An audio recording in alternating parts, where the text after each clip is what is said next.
नमस्कार। मैं हूं प्रेम कुमार। आपका स्वागत है इस लाइव सेशन में। राजनीतिक चर्चा, राजनीतिक विषय पर चर्चा करने के लिए हम इकट्ठा होने का, चर्चा करने की एक सिलसिला शुरू कर चुके हैं। हर दिन आपके सामने हाजिर होते हैं और आज जिस विषय पे हम चर्चा करने जा रहे हैं वो है पाकिस्तान को योगी पसंद है। पाकिस्तान को, और वो भी योगी। जी हाँ, जी हाँ, जी हाँ, पाकिस्तान को योगी आदित्यनाथ पसंद है। मुझे उम्मीद है कि ये चर्चा जो है इसमें आपको इंटरेस्ट आएगा, आप इसमें इंटरेस्ट लेंगे और हम आपकी चर्चाओं का जवाब भी देंगे कि पाकिस्तान को योगी आदित्यनाथ पसंद हो गए हैं। क्या बात है, क्या वजह है, क्यों पाकिस्तान को योगी पसंद है। हम लोगों को तो बहुत इस बात की खुशी हो रही है। हर भारतीय को खुशी होना चाहिए कि योगी आदित्यनाथ जो कि अपने कट्टरता के लिए जाने जाते हैं, एक कट्टर देश पाकिस्तान जो हमारा दुश्मन है, उनको हमारे योगी आदित्यनाथ जी पसंद आ गए हैं। क्यों पसंद आ गए हैं योगी आदित्यनाथ जी? इंटरेस्टिंग बात है। अब ऐसे तो खबर आप जान ही रहे हैं, हम जानते हैं, आप जागरूक लोग हैं, सबको खबर पता है। लेकिन खबरों में जो खबर होती है, उसमें जो बात होती है, उसको समझने में जो मजा आता है, वो मजा मुझे उम्मीद है कि आप भी लेंगे, आप भी प्रतिक्रियाएं देंगे जब हम इंटरेक्ट करेंगे, आपसे बात करेंगे कि ये योगी को पाकिस्तान पसंद है तो क्यों पसंद है। उल्टा बोल गया मैं, क्षमा करेंगे। पाकिस्तान को योगी पसंद है तो क्यों पसंद है। योगी आदित्यनाथ जी ने उत्तर प्रदेश में कोविड-19 को लेकर के जो काम किया है, उसकी पाकिस्तान में, पाकिस्तान के एक बड़े अखबार, कोई कट्टरपंथी करता, कोई दूसरे लोग करते तो एक बात थी, पाकिस्तान के एक बड़े अखबार ने, डॉन ने, उसके पत्रकार ने तारीफ की है योगी आदित्यनाथ की और कहा है कि पाकिस्तान जिस तरीके से उत्तर प्रदेश में योगी आदित्यनाथ जी ने कोविड-19 को कंट्रोल किया है, उसी तरीके से पाकिस्तान में भी कोविड-19 को कंट्रोल किया जाना चाहिए। अब क्या है कि हिंदुस्तान में सारे लोग झूम रहे हैं, खुशियां मना रहे हैं।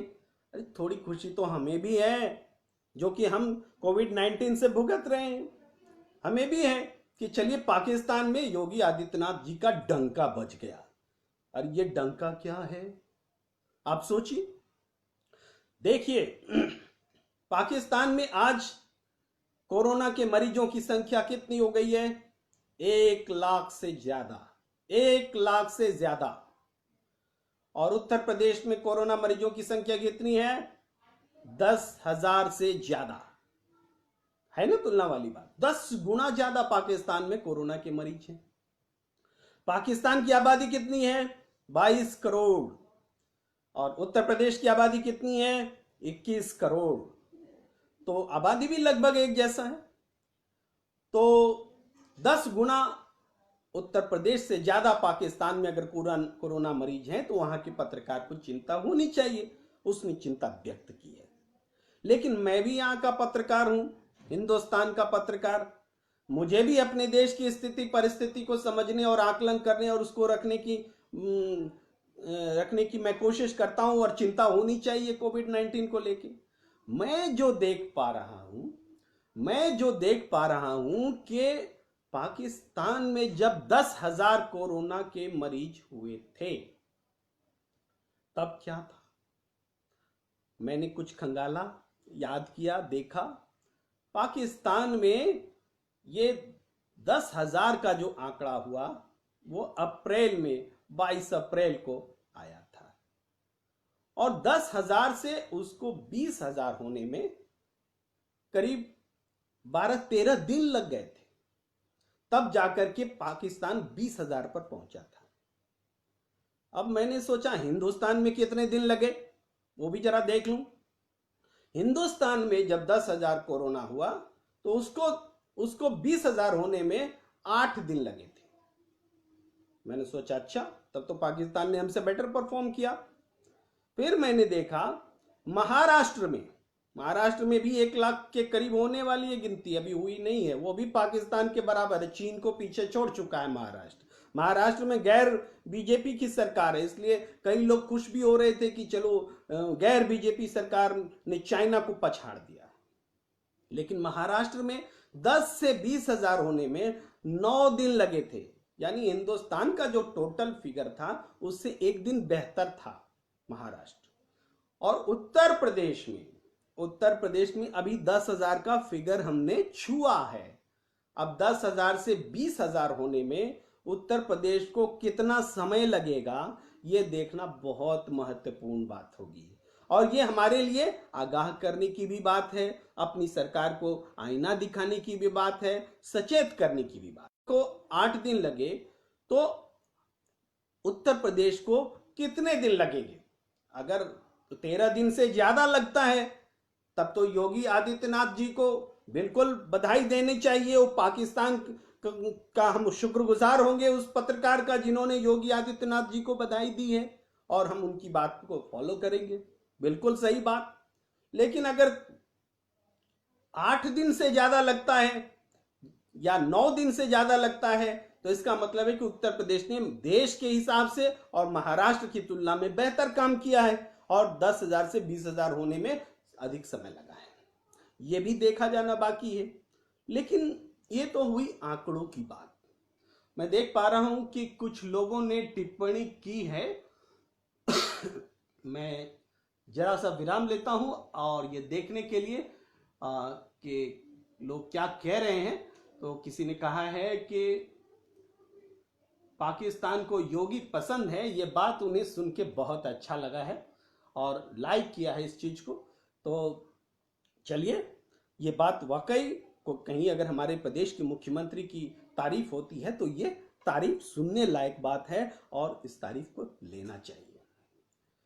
अब आते हैं, इसका एक पॉलिटिकल एंगल भी लेते हैं कि हिंदुस्तान के नेता की जब पाकिस्तान में तारीफ होती है तो आमतौर पर उसको कैसे लिया जाता है।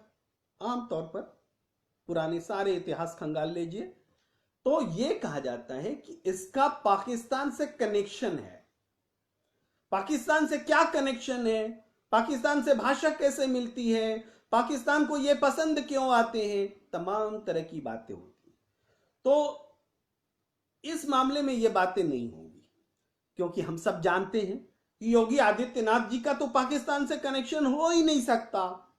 योगी आदित्यनाथ जी तो कट्टर हिंदूवाद के पुरोधा हैं और पाकिस्तान कट्टर इस्लामिक देश है। तो यह बहस नहीं होगी। यह बहस केवल एक पक्ष को अधिकार है हिंदुस्तान में जो खुद को हिंदुओं का झंडा बरदार कहता है, कुछ को राष्ट्रवाद का खुद को झंडा बरदार कहता है। केवल उसको ही अधिकार है कि दूसरी पार्टियों को वो पाकिस्तान के साथ कनेक्शन बताए, उसकी देशभक्ति पर सवाल खड़े करे। ये तमाम ये पॉलिटिकल एंगल है जो चर्चावश मैंने कर दिया, लेकिन ये मैं गंभीरता से इस बात को नहीं लेता हूं। पाकिस्तान ने वही योगी आदित्यनाथ की तारीफ की है तो हमें फैक्चुअल रहना होगा, हमें देखना होगा कि क्या वाकई उन्होंने अच्छा काम किया है। अब थोड़ी चर्चा ये भी करें, बढ़ाते हैं थोड़ी चर्चा को। हम 2 दिन पहले की ही बात है ना, ये नोएडा में एक गर्भवती महिला नोएडा में एम्बुलेंस में इलाज कराने के लिए निकलती है। पूरे 10 अस्पताल, नोएडा और ग्रेटर नोएडा के पूरे 10 अस्पताल में उस एम्बुलेंस में वो बैठी हुई, लेटी हुई, इलाज खोजती हुई घूमती रह गई, मौत के मुंह में चली गई, लेकिन किसी ने इलाज नहीं किया। ये योगी जी का ही नोएडा है और योगी जी के ही नोएडा में गर्भवती महिला समाप्त हो गई, लेकिन इलाज नहीं मिला। ये कोरोना से लड़ाई है। कोरोना से लड़ाई है तो गर्भवती महिला का इलाज नहीं होगा, वो मौत से तड़प करके मर जाएंगी। तो पाकिस्तान के पत्रकार ने इन बिंदुओं को नजरअंदाज किया क्योंकि वहां आंकड़ा 1 लाख से ज्यादा था, उनको आंकड़े कंपेयर करने थे। हमारे देश में कोविड की जांच जो है, टेस्टिंग, टेस्टिंग को इतना कॉम्प्लिकेटेड बना दिया गया है। कब, इसी मई की बात है, 16-17 मई को सरकार ने टेस्टिंग पर पॉलिसी बदल दी। चूंकि 12 मई को नरेंद्र मोदी जी का राष्ट्र के नाम संबोधन हुआ और ये संकेत दे दिया गया, कह दिया गया कि कोरोना के साथ हमें जीना होगा, तो फिर टेस्टिंग की पॉलिसी भी बदल दी गई। वो आक्रामक पॉलिसी रही ही नहीं कि हमें अधिक से अधिक टेस्टिंग करानी है। अब क्या पॉलिसी हो गई है? अब पॉलिसी हो गई है कि जब तक डॉक्टर लिख करके नहीं देगा कि आपको कोरोना का टेस्ट करना जरूरी है, तब तक आपकी टेस्टिंग नहीं हो सकती है। ये तो बड़ी गंभीर बात हो गई। हमें कोरोना का टेस्ट कराना है, हमें लगता है कि हम किसी कोरोना संक्रमित के कांटेक्ट में आए होंगे, मुझे ऐसा महसूस होता है, मैं टेस्ट कराना चाहता हूं, लेकिन उसकी टेस्टिंग नहीं होगी। इससे क्या हुआ है? वो जो हमारी लड़ाई थी कोरोना से कि हम हर कोरोना के चेन को पकड़ेंगे, जहां तक उसका चेन जाएगा, अंतिम आदमी को जब तक नहीं पकड़ लेंगे तब तक हमारा संघर्ष चलेगा और कोरोना को हम खत्म कर देंगे। ये जो लड़ाई थी, ये लड़ाई हमने छोड़ दी। अब कोरोना का चेन पकड़ना हम भूल गए। अब तो हम चाहेंगे भी, एक इंसान अगर हिंदुस्तान का नागरिक, उसका बाल बच्चा अगर वो चाहता है कि उसका कोरोना का टेस्ट हो, तो नई पॉलिसी के हिसाब से कोरोना का टेस्ट नहीं हो सकता। इसका नतीजा क्या हुआ है जानते हैं? इसका नतीजा ये हुआ है कि पाकिस्तान में 7,60,000 टेस्टिंग हो चुकी है, लेकिन उतनी ही आबादी वाले हिंदुस्तान के उत्तर प्रदेश में 3,60,000 टेस्टिंग हुई है। पूरे देश में इसका फर्क पड़ा है। अब कोरोना की टेस्टिंग नहीं हो रही है जैसी पहले हुआ करती थी। और क्या, और कौन सी बातें जो इस समय चर्चा करनी जरूरी है? और आप देखेंगे कि कोविड हॉस्पिटल के तौर पर बहुत सारे हॉस्पिटल्स को सुरक्षित कर लिया गया। वहां पर कोविड मरीज का ही इलाज होगा और जो आम बीमारी से लोग त्रस्त हैं उसका इलाज नहीं होगा। नतीजा क्या हुआ? दिल्ली उदाहरण है। दिल्ली उदाहरण है जहां पर कि लोग अस्पतालों के चक्कर लगा रहे हैं, लेकिन अस्पताल में एंट्री नहीं मिल रही है। और जब सारे केसेस आने लगे तो मुख्यमंत्री जी ने एक जुमला गढ़ दिया कि दिल्ली वालों के लिए ही दिल्ली के अस्पताल रहेंगे। यह पॉपुलर जुमला जो है, हालांकि लेटेस्ट खबर ये आज की है कि जो हमारे एलजी हैं दिल्ली के, उन्होंने इस पर रोक लगा दी है, यानी दिल्ली से बाहर के लोगों का भी दिल्ली में इलाज होगा। लेकिन ये सोच कैसे आती है, हुक्मरानों में ये सोच कैसे आती है कि मरीज दिल्ली के बाहर का होगा तो इलाज नहीं होगा? अरे केजरीवाल साहब, आप भी तो इलाज कराने बेंगलुरु जाते हैं ना, आपको खुद पर भी देखना चाहिए। अगर ये राजधानी है तब तो हम पूरे देश को ये मांग करने का हक होगा कि दिल्ली को राजधानी मत रहने दो। ये जब राजधानी पहुंचने पर, हमारे बीमार होने पर हमारा इलाज नहीं दे सकता हमको, तो ऐसे दिल्ली को राजधानी क्यों बने रहने दिया जाए? ये सवाल उठना चाहिए कि नहीं उठना चाहिए? उठेगा, उठना तो नहीं चाहिए, लेकिन अरविंद केजरीवाल जी ऐसा करेंगे तो उठेगा। लेकिन हम मुद्दे पर लौटते हैं। चर्चा हो रही है कि योगी आदित्यनाथ जी को पाकिस्तान पसंद कर रहा है। क्यों पसंद है योगी आदित्यनाथ जी? क्योंकि योगी आदित्यनाथ जी ने आईना दिखाने का काम किया है पाकिस्तान को। ऐसा पाकिस्तान के पत्रकार मान रहे हैं जिनका का विश्लेषण कहता है कि दोनों की आबादी एक जैसी है, लेकिन पाकिस्तान में 1 लाख से ज्यादा कोरोना पेशेंट हो गए हैं और उत्तर प्रदेश में 10,000। तो ये परफॉर्मेंस पाकिस्तान का पुअरर है, 10 गुना पुअरर है। और मैं रिपीट करता हूं कि मैं कहता हूं कि ये देखा जाना तब से होगा, चूंकि कोरोना जब हर देश में अलग अलग समय में हिट करता है, अलग अलग तरीके से प्रभावित करता है, लेकिन फिर भी एक नेचर सेम है। पाकिस्तान में जब 10,000 कोरोना के पेशेंट थे तो उनको 20,000 होने में 13 दिन लगे। अगर उत्तर प्रदेश जो यहां पर कि 10,000 कोरोना के पेशेंट्स हैं, इनको अगर उत्तर प्रदेश को अगर 13 दिन से ज्यादा लगते हैं 10 से 20,000 होने में, तो निश्चित रूप से पाकिस्तान के उस पत्रकार का विश्लेषण बिल्कुल सही माना जाएगा। लेकिन ये हम तो देख रहे हैं अपने यहाँ, हम उत्तर प्रदेश को नजदीक से देख रहे हैं, उत्तर प्रदेश में हैं। यहाँ हमने मजदूरों को सड़क पर चलते देखा है, एक प्रदेश से दूसरे प्रदेश जाते देखा है, क्वारंटाइन होते देखा है, वहां से आ रही शिकायतों को देखा है, और तमाम तरह की दुख तकलीफ विजुअल्स जो पीड़ा है उन पीड़ा को हमने देखा है, महसूस किया है। तो हम ये पा रहे हैं, हम ये महसूस कर रहे हैं कि उत्तर प्रदेश में 10,000 का आंकड़ा ये कहते कहते हो गया है कि उत्तर प्रदेश तो सबसे अच्छा काम कर रहा है। सबसे अच्छा काम कर रहा है तो 10,000 कैसे हो गए? इसी हिंदुस्तान में केरल भी है। सबसे पहला मरीज केरल में ही आया था। केरल में तो 10,000 आंकड़ा नहीं पहुंचा। अब ये न कहिएगा कि केरल की आबादी जो है कम है। अरे केरल जैसी आबादी वाले बहुत सारे देश भी हैं छोटे छोटे, जहां पर कि केरल से ज्यादा मरीज हैं, और प्रदेश भी हैं हिंदुस्तान में जहां पर कि ज्यादा मरीज हैं। लेकिन आप ये देखिए कि केरल में कोरोना का संक्रमण कम हुआ तो वहां की सरकार ने उस चेन को पकड़ने की कोशिश की कि जिसको होता था उससे जुड़े हुए तमाम लोगों को एक एक को पकड़ पकड़ करके टेस्ट किया जाता। केरल में टेस्टिंग किसी और देश और प्रदेश के मुकाबले ज्यादा हुई, और यही कारण है कि केरल आगे रहा। यानी टेस्टिंग इंपॉर्टेंट है, कोरोना के चेन को तोड़ना इंपॉर्टेंट, जो हमारा शुरू का नारा हुआ करता था। आज हमने उस नारे को छोड़ दिया है, उस नारे को हमने भुला दिया है, और क्या हम किस रास्ते पर चल पड़े?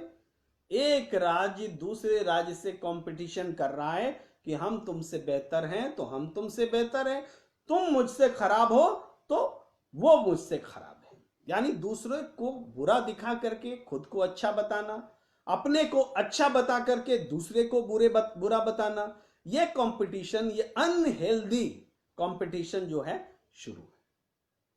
और वो कोरोना से जो एकजुट होकर की लड़ाई थी, राजनीति को भुला करके जो लड़ाई होनी थी, वो लड़ाई राजनीति की भेंट चढ़ गई है। अब तो राजनीतिक कार्यक्रम भी लिए जाने लगे हैं, अब तो चुनाव की तैयारियां भी हो रही हैं। अब राज्यसभा चुनाव से लेकर के विधानसभा चुनाव की तैयारी हो रही है। अब कहीं यह नहीं दिखता कि देश कोरोना से लड़ रहा है। यानी देश का मतलब देश की सरकारें कोरोना से लड़ती हुई जिस तरह से पहले दिख रही थी, आज नहीं दिख रही। ये सिर्फ उत्तर प्रदेश की बात नहीं है, पूरे देश की बात है। जनता को उनकी किस्मत पर छोड़ दिया गया है, जनता को उनकी किस्मत पर छोड़ दिया गया है कि आप समझिए, आपको अगर बीमारी होती, हमने तो दिल्ली के मुख्यमंत्री अरविंद केजरीवाल को सुना, उन्होंने खुलकर कहा कि आपको अगर बुखार होता है, खांसी होती है, कुछ सिम्टम्स दिखते हैं तो आप अपने घर पर ही रहो। जब एडमिट होने लायक हो जाए तो हमारे पास बेड खाली पड़े हैं। अरे उस बेड का अचार डालेंगे क्या? वो 40,000 60,000 जो बेड के आप दावे करते हैं, उतने तो मरीज भी आपके पास नहीं है, तो क्यों नहीं एडमिट करते? मगर ये जो सोच आई है, ये सोच पूरे हिंदुस्तान में फैल गई है। सरकारें अपनी जिम्मेदारी से भाग रही हैं, और हर सरकार का यही दावा है कि वो कोरोना से बेहतर लड़ रहा है। ऐसे में अगर पाकिस्तान का एक पत्रकार किसी को की तारीफ कर देता है तो वो उस तारीफ को क्यों न लपके, क्यों न कैच करे? आज देखिए उत्तर प्रदेश के तमाम बीजेपी के नेता सरकार की ओर से मार थैंक यू, उनको शुक्रिया, सब कुछ किया है, सब कुछ कहा है। एक बार भी उस स्टेटमेंट को परखने की कोशिश नहीं की है कि ये तारीफ लेने लायक है कि नहीं। अरे एक गर्भवती महिला नोएडा में मर जाती है, इलाज के बगैर 10-10 अस्पताल में घूमती है, भर्ती नहीं किया जाता है। उस प्रदेश के मुखिया को इस तारीफ को बटोरने का कोई अधिकार नहीं होना चाहिए, कोई अधिकार नहीं होना चाहिए। लेकिन निहायत ही राजनीति में जो बेशर्मी होती है वो है, वो दिख रही है। और जो नॉर्मल सिचुएशन होती है, नॉर्मल सिचुएशन में जो इलाज मिलना चाहिए, डॉक्टरों की उपलब्धता होनी चाहिए, उस उपलब्धता की सख्त कमी है।